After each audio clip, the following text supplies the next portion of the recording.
just to understand like the reactiveness, like Calypso, so it's just like if I open up this door, she'll come like shooting out at me. It's not that she's nasty or anything. She's Calypso. There's this food drive, and it's not like that with all of them. Like some of them aren't like that. Maybe Nintendo isn't like that, even though he was like that when I put him in Calypso's home for a while. They're thinking you're gonna feed them or something. You have to be ready to turn that off. And if you're not, and you're not willing to do that, and you're not like confident with that, then you're just gonna end up scaring them, or you're gonna end up getting bit, or you're gonna end up having problems. See, this is when I have the biggest, like this is when they could end up biting each other the most, because they get excited. They're not nasty at all. I can handle them, they're totally fine. But when I'm here, they think they're gonna be fed or something, they get excited. And even though this snake is a manageable size, where he's not that big of a snake that he's gonna be a bad pet. If he behaved the way a boa did, you'd be able to go in and grab him and not have a problem. But like when you have an animal that kind of like comes and looks at you like that, it's smart, it knows what's going on, but it just doesn't realize that you're not going to feed it. So as soon as it realizes you're not going to feed it, it calms down, but until then, it's on that like hair string of nervousness. I'm trying to kind of help people understand, if you're willing to do this, then yes, a super dwarf can be a perfect pet. When you're coming, there's an excitement, there's a kind of little freakiness and whatever. As soon as they realize that you're not gonna feed them, then just like with the little one, right?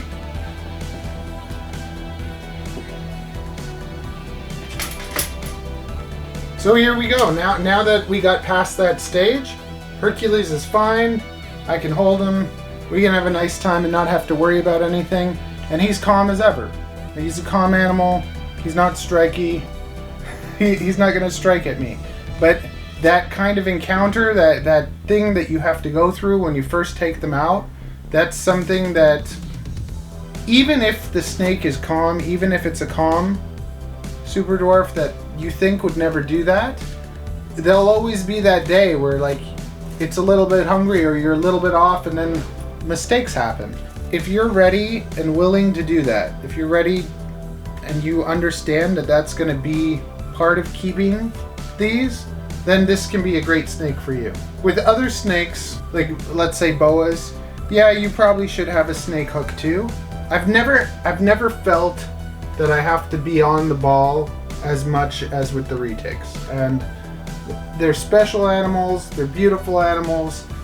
They probably are my favorite for like how they feel amazing, they're really intelligent, but at the same time, because of that, it's just I feel they kind of deserve a lot more.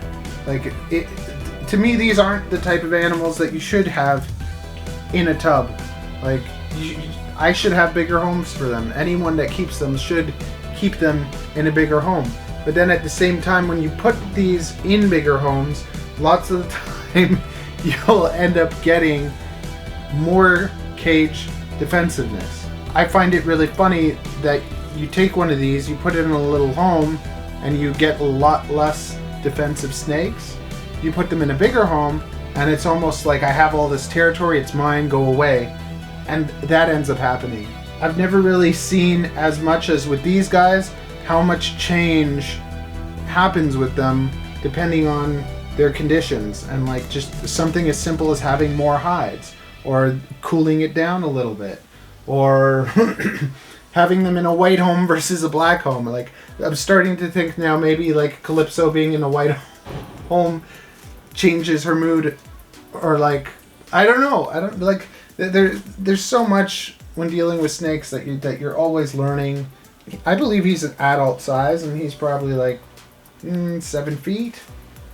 So, and he's a 75%, but still, even though he's not that big, it's still something to deal with and something that you have to be ready for. That little one was striking at his owner, and even Ivy I got before bit her previous owner. Ivy's never bit me, but I'm really good at kind of reading these snakes and seeing what's going on and kind of being on the ball. I can almost look at any snake and know what's going on. I can tell if they're kind of nervous, if they're curious, and all the things that are going on. And that's something that when you spend so much time around so many animals, you get kind of this intuition of what's happening. You can't have that if you haven't kind of had the amount of time and stuff with the animals. You can't understand them the same way because you just don't have that experience. You haven't seen it. You have to kind of go through experiences to be able to understand things. And I know every single one of their personalities, how they react and what they do and everything. As much as I love these snakes, I really don't think that they're the best first pet. So they're great animals. They're perfect pets for the right people. They're not perfect pets for everyone. About 5 years ago, I used to see pure superdwarfs at all the shows and everywhere, and people bought them, and then they disappeared. Like, I don't know what happened to them. I haven't really seen them anywhere, so I don't know if people are like hiding them. I just really think that in 5 to 10 years we're gonna have a lot of people with superdwarfs that are a lot bigger than they thought that they would be, and it's gonna cause a problem. Just saying. This is, I believe, a 68% superdwarf, Jasmine, and she's my favorite. She's just got the best personality. She's the sweetest snake. She's calm. She's not the type that just doesn't stop. Like, I fully trust her, and she'll just relax, and once I take her out, she'll kind of calm down and she'll let me pet her, and it's just now Queen's looking. She's like, "Hey, you gonna take me out?" It's so funny. She's actually like staring at me, and like, see, that is what's so special about the superdwarfs. They're so intelligent. Like, they think, and you can like see them thinking. It was funny because I didn't think about the eyeball thing for a while, but because none of my retics really have orange eyes, but that baby has like orange eyes, and the orange eyes really kind of show when they look around. Like, they look at everything, and their eyes, they move. Lots of snake eyes, they kind of just open and close, but you don't see their eye go like back and forth. And with these guys, like, you can see, you probably can't see, but like their eyes will move around and stuff, just kind of like how our eyes do, and they see everything, and they're very aware. They're really, really special animals, and they feel unlike anything you've ever felt. I remember, so the first time I felt a superdwarf was from Chuck.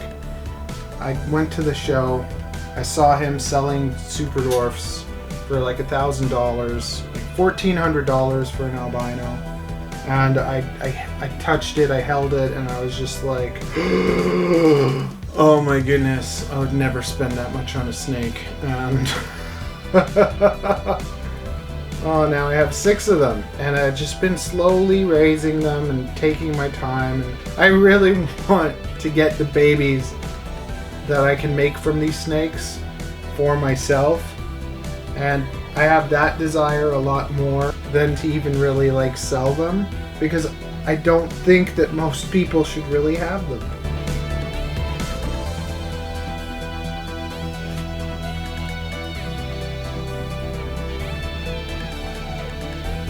Let's see how beautiful that snake is.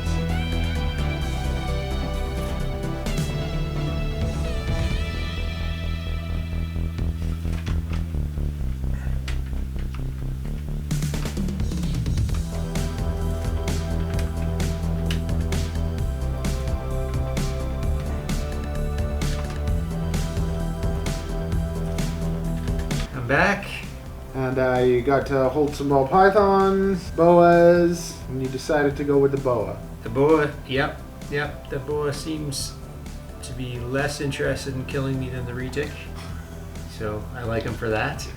Yeah, he's a super chill snake and probably more my speed than a retic. From holding all of them, like, how would you just, for somebody that's never held snakes before, How would you describe the differences, like how you felt kind of maybe from the SD, how it behaved, how the boa behaved, how the ball python, just for a beginner, because it's like I've been holding them all for so long, but just to give people more of like a beginner's perspective, how would you describe the way they behave? Yeah, well, the boa feels comfortable in my hands. Like, it seems like it's comfortable.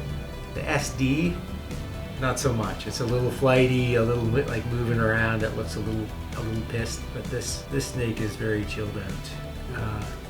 And then the ball python was pretty good, but not as active and not as sort of engaging as the boa. So it was basically kind of like the boa's not as the ball python's not as interactive and curious and stuff. Exactly. And then the boa's pretty good. Like, it has that curiosity. It's paying attention to what's going on and everything. Yeah. But it does it in a very calm way. Yeah, exactly. Whereas the retic does the same thing.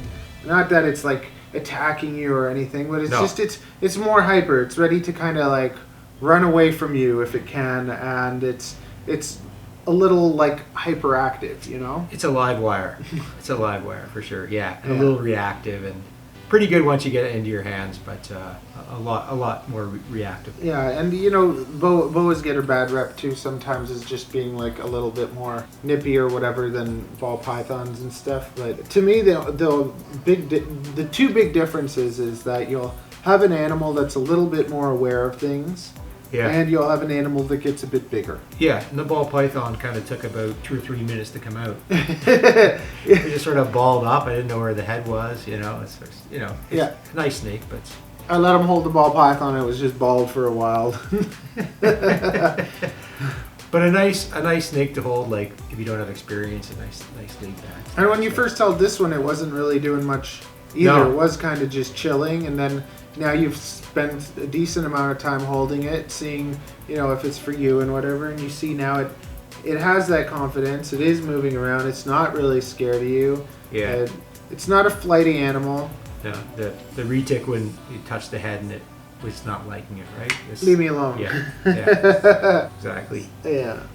Yeah, he's great. I'm really happy with him. Thanks for taking the retic off my hands. That's great. No problem. Okay. No problem. It ends up working for everyone, right? Yeah. Because not really a great first snake, I found. Yeah. For some people, maybe it would work, but. So he never had any snakes before. He brought the SD, and he just asked if he could just give it to me. And I like, it kind of sucks if you get your first animal and you want to give it away. And so I just said, you know what, I'll give you a snake. So I gave him a boa now, and now he's gonna get to have like your first snake experience all over again. I think this will be a better match, and I think for most people the boa is just the perfect snake, and that's why I like him so much. Yeah, I can't believe how mellow your snakes are. When I went in to just get a couple of the boas, he's like, you don't use a snake hook or anything? And I was just like, nope, my fingers are the snake hook. I'll just let them know, hey, I'm not going to be feeding you, and they chill right out. They're pretty good. I find them to be very just calm, majestic creatures. I think you're gonna have a good time. Yeah. They don't. They have very confident, slow movements. They're not sort of jerky like the retic. And maybe even like the ball python seemed a bit like. These have very assured movements. Well, yes. If you want to learn more about Superdwarf Reticulated Pythons, check out the playlist. If you want to learn more about boas, you can check out that playlist, and that'll show up on the screen. Very good.